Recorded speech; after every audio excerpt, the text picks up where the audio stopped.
প্রাণ কেন্দ্র আলিয়া মাঠে আয়োজিত 3 দিন ব্যাপী বাংলাদেশ মুজাহিদ কমিটি সিলেট শাখা কর্তৃক আয়োজিত আজকের এই 3 দিন ব্যাপী ওয়াজ মাহফিল ও হালকায়ে জিকিরের সমাপনী দিন। উপস্থিত মুহতারাম সম্মানিত সভাপতি, প্রধান অতিথি আমিরুল মুজাহিদিন মুফতি সৈয়দ মোহাম্মদ রেজাউল করিম দামাত বারাকাতুহুম পীর সাহেব চরমনাই, 3 দিন ব্যাপী মাহফিলের বিশেষ অতিথি নায়েবে আমিরুল মুজাহিদিন হযরতুল আল্লাহ মুফতি সৈয়দ মোহাম্মদ ফয়জুল করিম দামাত বারাকাতুহুম শেখে চরমনাই সহ দেশের শীর্ষস্থানীয় হযরত উলামায়ে কেরাম, সিলেটের প্রত্যন্ত অঞ্চল থেকে আগত আল্লাহ পাকের আশিকিন, জাকিরিন, শাকিরিন, মুহিব্বিন, মুরব্বিয়ান এজাম, কলিজার টুকরা আমার সমবয়সী যুবক বন্ধুগণ, স্নেহের ছোট ভাই, পর্দার আড়ালে মাইকের আওয়াজ শ্রবণরতা সম্মানিতা মা ও বোনেরা, দয়াময় আল্লাহ পাকের দরবারে শুকর যে আল্লাহ পাক আমাদেরকে হাজারো লাখো মানুষের মধ্য থেকে বাছাই করে পৃথিবীর শ্রেষ্ঠ মজলিস, উলামায়ে আহলে হকের মজলিস, গুনাহ মাফের মজলিস, তওবা কবুলের মজলিস, আশিকিন, জাকিরিন, শাকিরিনদের মজলিসে আমাদেরকে আল্লাহ কবুল করেছেন, আশা ও বসার তৌফিক দান করেছেন। নিয়ামতের শুকর আদায়ার্থে ইমানের আওয়াজকে উঁচু করে এক আওয়াজে উচ্চ কণ্ঠে দিল থেকে জবান খুলে মহব্বতে সবাই পড়ি আলহামদুলিল্লাহ। দরুদ ও সালাম সৈয়দুল মুরসালিন, রাহমাতুল লিল আলামিন, শফিউল মুজনিবিন, খাতামুন নবিয়্যিন, সৈয়দুস সাকালাইন, ইমামুল মুরসালিন, শফিয়ে আযম, রাসূল আকরাম, রহমত আলম, নবীউল আরব আল আজম, হাবিবে কিবরিয়া, আশরাফুল আম্বিয়া, সৈয়দুল আম্বিয়া, শফিয়ে মাহশর, সাকিয়ে কৌসার, আকায়ে নামদার, মদিনা কা তাজদার, আফতাব নবুয়ত, ফখরে মওজুদাত, সৈয়দুল মখলুকাত, হযরত মুহাম্মদুর রাসূলুল্লাহ। সবাই মহব্বতে আবার পড়েন। দরুদ শরীফ পড়লে লাভ না ক্ষতি। আল্লাহ সবাইকে বেশি বেশি দরুদের আমল করার তৌফিক দান করেন। হযরত উলামায়ে কেরাম আলোচনা করেছেন, ইনশাআল্লাহ আজকে আমাদের আখিরি দোয়া পরিচালনা করবেন হাজারো লাখো মুসলমানের প্রাণের স্পন্দন, রুহানি বা আধ্যাত্মিক জগতের রাহবার হযরত পীর সাহেব হুজুর চরমনাই। ইনশাআল্লাহ আমরা শেষ দোয়া করে যাব। কি সবাই নিয়ত করা যায় না? আমি আপনাদের দোয়া নেওয়ার জন্য হাজির হয়েছি এবং সংক্ষেপ 2-4টি কথা বলার নিয়তে কোরআনে হাকিমের এক আয়াতে কারিমা তিলাওয়াত করেছি, নবীজির হাদিস থেকে এক টুকরো হাদিস পড়েছি। ইখলাস ও রুহানিয়াতের সমন্বয়ে সহি নিয়তে সহি তরিকায় সহি কিছু কথা আমাকে বলার মতো, আপনাদেরকে শুনবার মতো দয়াময় আল্লাহ তৌফিক দান করেন। ওয়া আম্মা মান খাফা মাকাম রাব্বিহি ওয়া নাহান নাফসা আনিল হাওয়া। আল্লাহ বলেন, দুনিয়াতে যারা আল্লাহর আদালতে দাঁড়ায়া হিসাব দেওয়ার ভয়ে নিজেকে গুনাহ থেকে বাঁচাবে, ফাইন্নাল জান্নাতা হিয়াল মাওয়া। আল্লাহ তাদেরকে অবশ্যই স্থায়ী শান্তির ঠিকানা দিবেন, জান্নাত।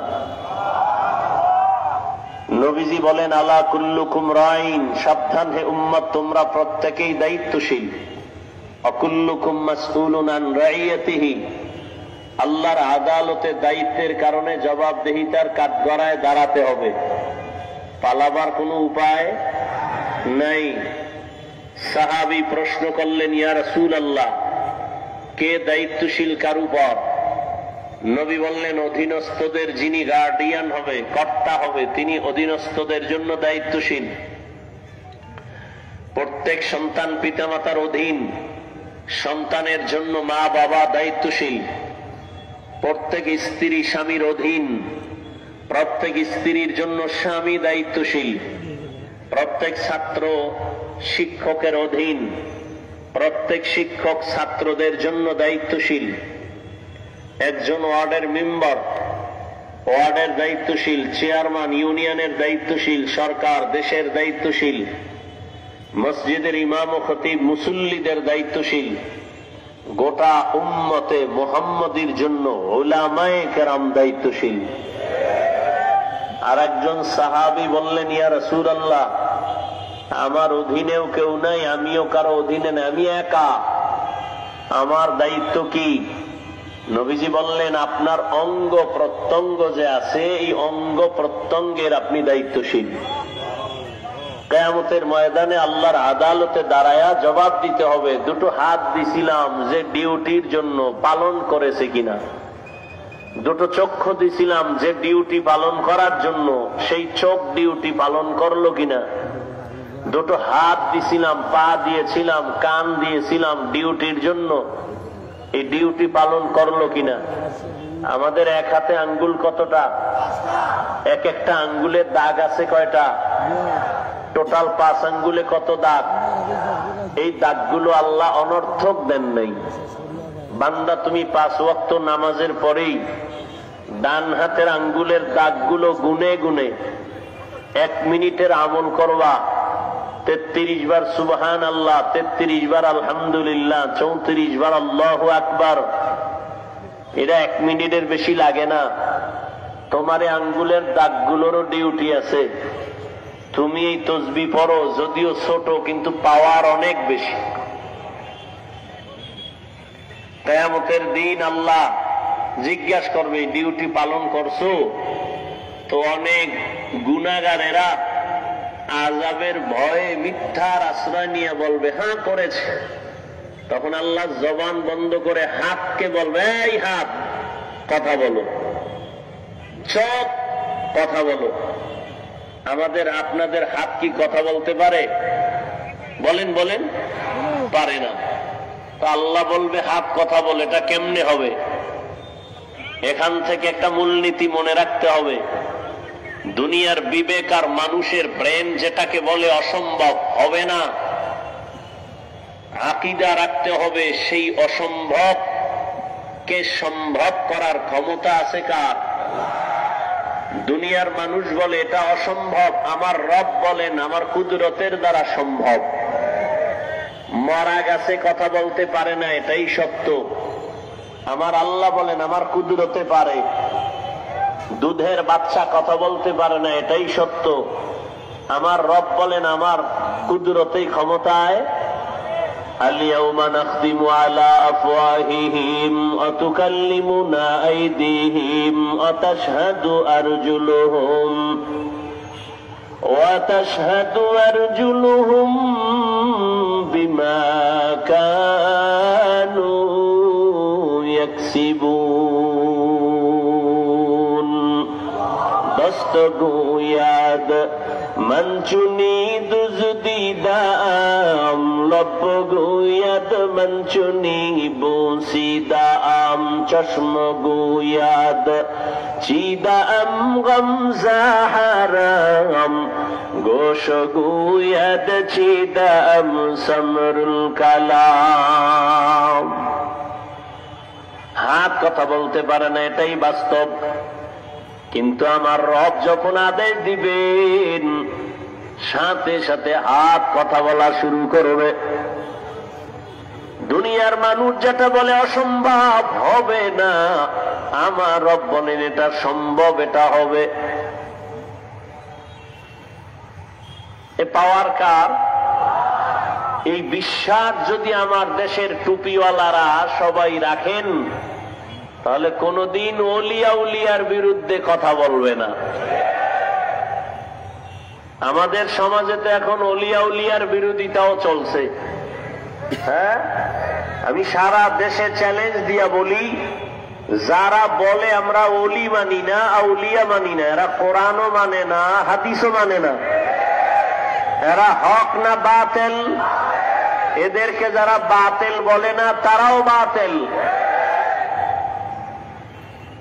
রহমতের নবী দুনিয়াতে এসেছেন, মানুষের আত্মা পরিশুদ্ধ করেছেন, কোরআনের তালিমের খেদমত করেছেন, কোরআনের ব্যাখ্যা শিখাইছেন, প্রয়োজনে বাতিলের বিরুদ্ধে জিহাদ করেছেন। করেন নাই? কথা বলেন না কেন? তাহলে একটা স্টুডেন্ট স্কুল কলেজে পড়ে 10টা সাবজেক্টের উপরে পরীক্ষা হয়। কেউ যদি 9 সাবজেক্টের মধ্যে 100 করে পায় নাম্বার, এক সাবজেক্টে নাম্বার 20, গোল্ডেন এ প্লাস না ফেল? কোন সাবজেক্টে 100 নাই, কিন্তু প্রত্যেক সাবজেক্টে 33। বলো, ঠিক ইসলাম এরকম। শুধু দাওয়াত এটাই ইসলাম না, শুধু জিহাদ এটাই ইসলাম না, শুধু তাসকিয়া আত্মা শুদ্ধ করা এটাই ইসলাম না, শুধু তালিম ও তারবিয়াত এটাই ইসলাম না।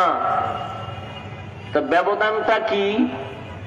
এটা ইসলাম কথাটা এমন না, বলতে হবে এটাও ইসলাম। কি এটা ইসলাম না এটাও ইসলাম? যদি বলে তাবলিগ দাওয়াত এটা ইসলাম, তাহলে বাকিগুলো বাদ। আর যদি বলে না তাবলিগ এটাও ইসলাম, তার মানে আরো যা আছে এর মধ্যে এটাও আছে।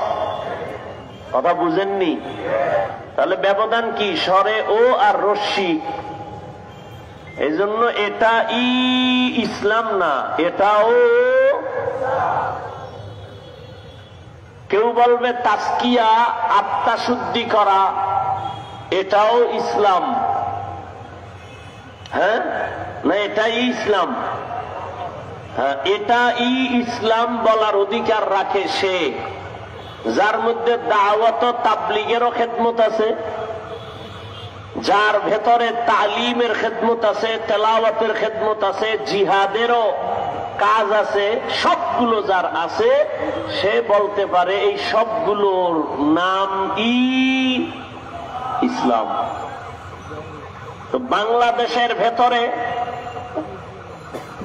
আমাদের কিছু আল্লাহর বান্দাদের মাঝে জিহাদ আছে, দাওয়াত ও তাবলীগের খেদমত নাই। কিছু আল্লাহর বান্দার মধ্যে কিছু আছে, কিছু নাই। আল্লাহর উপরে ভরসা করে বলা যায় চরমনের মধ্যে সব আছে, আলহামদুলিল্লাহ। জিহাদের ময়দানে আছে না নাই? দাওয়াতের ময়দানে আছে না নাই? তালিমের ময়দানে আছে না নাই? বৈষম্য বিরোধী ছাত্র জনতার আন্দোলন অগ্রণী ভূমিকা পালন করেছেন নায়েবে আমিরুল মুজাহিদিন মুফতি সৈয়দ মোহাম্মদ ফয়জুল করিম। অস্বীকার যে করবে সে জমিনের নিকৃষ্ট তাজা মুনাফিক। শুধু তাই না, এর সাথে দেশের উলামায়ে কেরাম ছাত্র সব ময়দানে অবতীর্ণ হয়েছেন, প্রমাণ করে দিয়েছেন ছাত্র জনতা তোলাবা উলামা ময়দানে আসার দ্বারা বিজয়ের চাঁদ উদিত হয়েছিল। কথা ঠিক? এ উলামায়ে কেরাম এ জাতিকে ব্যবহার করে কোনো স্বার্থ চায় না, এ কারণে আন্দোলন করছেন। বলে নাই আমগো ক্ষমতায় বসাও, উপদেষ্টারা নেমে যাও, বলছেন। কিন্তু বলছেন কি, জুলুম করলে আবার আন্দোলন হবে। জালেমকে কোনো ছাড় দেওয়া যাবে না।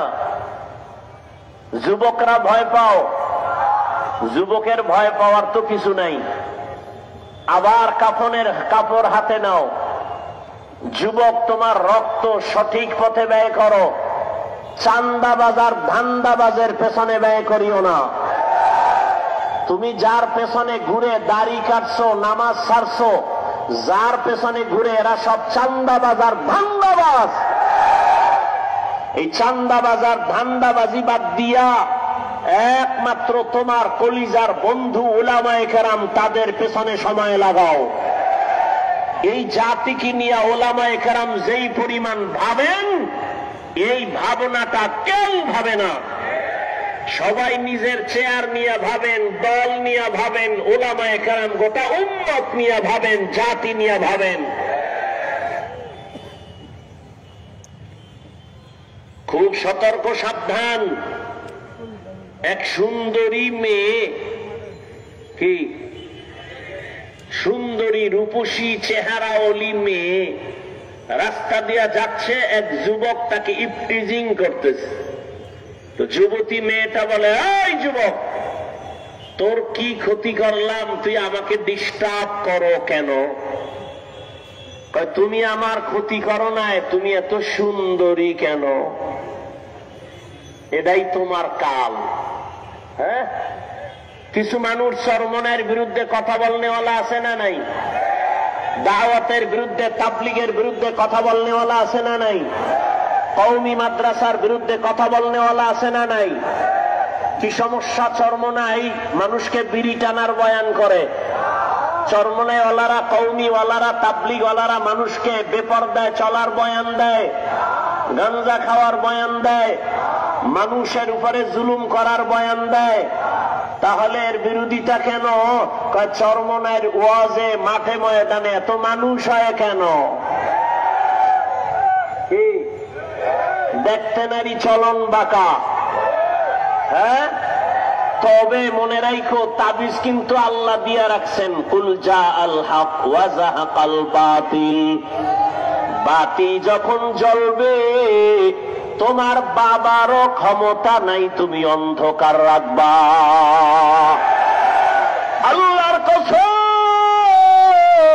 এই জমিনের মধ্যে যখন হকের আওয়াজ আর আল্লাহর কোরআনের আওয়াজ আর চোখের পানি আর কান্নার বয়ান শুরু হয়ে যাবে, কোরআনের আওয়াজ শুরু হয়ে যাবে, মুনাফিকেরা যতই মুনাফিকি করো, এই হকের আওয়াজ কখনো নিভাইয়া দেওয়া যাবে না। রুকু যাও সুন্নতে अहमद को जाबा मोहम्मद कैबुअद निस्बतरा मन अहब्बा सुन्नती कौले रसूल मजदाए काना माई हम कुन कबूल। জাফলং ঘুরতে যাও, কক্সবাজারে যাও, আনন্দ ভ্রমণ করো, যাও, একবার ঘুরতে ঘুরতে চরমনাই যাইয়া দেখিও এত মানুষ কেন সেখানে দৌড়ায়। এরা টাকার পেছনে দৌড়ায় না, ক্ষমতার জন্য এরা লালায়িত না। হ্যাঁ, ক্ষমতা যাব, কারণ ইসলামের চেয়ার যদি কোনো ধান্দাবাজার চান্দাবাজেরা দখল করতে চায়, সেখানে কোনো মুমিন তাকাইয়া চুপ থাকার অধিকার না। শাহজালাল আপনাদের কলিজা, কি শাহজালাল রহমতুল্লাহ আলাইহি গৌর গোবিন্দের মোকাবেলায় বেতের বাড়ি লাগে নাই, তাহাজ্জুদের নামাজ আর কান্না আর ফজরের আজান। কি ভিডাভিডি করছে, খুনাখুনি, রক্তের বন্যা। হ্যাঁ, প্রয়োজনে তুমি অস্ত্র ব্যবহার করবা, তবে আগে তোমার বডি থেকে পা পর্যন্ত তুমি মদিনার আদর্শ লাগায়া দাও। নবীর আশিক মানুষকে যদি ডাকো কল্যাণের পথে আসো, আল্লাহর কসম আমার মদিনাওয়ালা নবীর আদর্শ ছাড়া কল্যাণ হবে না। নবীজির আদর্শ নিয়ে বান্দা তুমি আগাও, কল্যাণ তোমার সামনে সুনিশ্চিত এসে যাবে, কোনো টেনশন নাই। কারণ এই দুনিয়ায় যত আদর্শওয়ালা দেখো, একটু যুবকেরা জবাব দাও, নবীজির আদর্শ থেকে দামি আদর্শ আছে কার? নাই। কেউ যদি বলতে পারো হে যুবক, শেখ মুজিবুর রহমান সাহেবের আদর্শ নবীর থেকে ভালো, তাহলে আমি হাফিজুর রহমান বললাম আমি নবীরটা বাদ দিয়া শেখ সাহেবেরটা নিব। কেউ যদি বলতে পারো মদিনার নবীর আদর্শ থেকে জিয়াউর রহমান সাহেবের আদর্শ ভালো, আমি মদিনারটা বাদ দিয়া জিয়াউর রহমান সাহেবেরটা নিব, বলতে পারবানি? ওই জিয়াউর রহমান কেন, শেখ মুজিব কেন? বর্তমানে তোমরা গণতন্ত্র লইয়া যে মরো, আব্রাহাম লিঙ্কনের গণতন্ত্র, এই আব্রাহাম লিঙ্কনের গণতন্ত্রের জন্য পাগল, কয় জীবন দিব গণতন্ত্র জিন্দা রাখার জন্য, মরে যাব, কয় মরলে কি হবে, কয় শহীদ। গণতন্ত্রের জন্য মরলে শহীদ? হ্যাঁ, ভালো করে বুঝো, এই গণতন্ত্র কি শান্তি দিতে পারছে? পারে নাই, বরং দলের মানুষের দলওয়ালারা মাইরা ফালায়। ঠিক নি? ওই যে বলছি চান্দাবাজ আর ধান্দাবাজ, স্বার্থে আঘাত লাগলেই দল থেকে নাম কাটে না, কল্লা কাটে। দুনিয়াতে আব্রাহাম লিঙ্কনের আদর্শ, মাও সেতুনের আদর্শ, লেনিনের আদর্শ, কার্ল মার্ক্সের আদর্শ, যত আদর্শ এক কথায় জবাব, দুনিয়ার সব আদর্শগুলো নাপাক, একমাত্র মদিনাওয়ালা নবীর আদর্শই পাক। দুনিয়ার মানুষের আদর্শ নাপাক কেন? কয় ভাত খাইয়া খায় মদ, দেমাগ ভালো, মদ পান কইরেই বউরে কয় মা, দেমাগ ঠিক আছে। মদ খাইয়েই কয় গোটা দেশের মালিক এখন আমি, বউ কয় ঘরে তো চাল নাই, এটা তো বোতলের দোষ।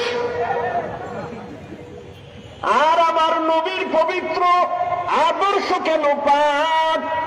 কয় আমার নবী নিজেই পাক। কেমন? আমার নবীর 63 বছর হায়াতে ভুলেও একটা মিথ্যা কথা বলেন নাই। কেমন মায়ার নবী আমার, রহমতের নবী, জীবনে কোনদিন কাউকে একটা গালি দেন নাই। রহমতের নবী হাজারো গালি শুনছেন, কোন গালির জবাবও নবী দেন নাই। আমার মায়ার নবী কেমন মায়ার আদর্শের নবী, জীবনে দুটো চোখ দিয়া তাকাইয়া গরম চোখে কাউকে দেখেন নাই। এমন মায়ার নবীর আদর্শ ১৫০০ বছর পরে আর সিলেটের আলিয়া মাঠে নবীর আদর্শ মানার কারণে এই বিশাল প্যান্ডেলে পুলিশ ছাড়াই নিয়ন্ত্রণ বড় সম্ভব। हकीकत से तू दुनिया में खबर है, दुनिया की नुमाइश पर नजर है, नमी गुयम के आज दुनिया जुदा बाश, बहरो कारे के बाशी बा खुदाबाश। रहमतेर नबीर आदर्श केमन सुंदर, আঙ্গুলের নখগুলো কেমনে কাটবা সেখানে নবীর আদর্শ আসেনি। মাথার চুলগুলো কেমনে রাখবা, কেমনে কাটবা, নবীর আদর্শ আসেনি। দুনিয়াতে যত আদর্শওয়ালা দেখো, কারো আদর্শের মধ্যে নখ কাটার নিয়ম নাই। রহমতের নবীর আদর্শ এত সুন্দর, ব্যক্তি জীবন থেকে রাষ্ট্র কেমনে চালাইবা সেখানেও নবীর আদর্শ আছে না নাই? রহমতের নবী কি রাষ্ট্র চালান নাই? আবু বকর সিদ্দিক রাষ্ট্র চালান নাই? আল্লাহ বলেন আমার আদালতে দাঁড়াইয়া হিসাব দেওয়ার ভয়, যারা গুনাহ থেকে নিজেকে বাঁচায় রাখবে এদের দ্বারা কিয়ামতে আমি জান্নাত দিব, আর এদেরকে দুনিয়ায় আমি বাদশাহীর সম্মান দান করব। हर के दारत खौफे हकदार दिल मदाम जन्नतुल मअवा देहत राम मकाम जुज़बा हक़ची ज़े मखाज इंसो जा फज़ले उआ मस्त दर जुमला जहां। এই সিলেটের যুবকেরা, আওয়ামী লীগে গিয়ে যদি দাড়ি কাটার সুযোগ থাকে, বিএমপিতে গিয়েও থাকে, আবার কোন ইসলামী দলে ঢুকেও যদি দাড়ি কাটার সুযোগ থাকে, তা আওয়ামী লীগ বিএমপি আর তোমার ইসলাম তো সুরতে একই হয়ে গেল। তা ইসলামটা কি আওয়ামী লীগের মতো? ইসলামটা কি বিএমপির মতো? আওয়ামী লীগ বিএমপি মহিলা নিয়ে এক চেয়ারে এক লাইনে বসবে, তুমি যদি হুজুর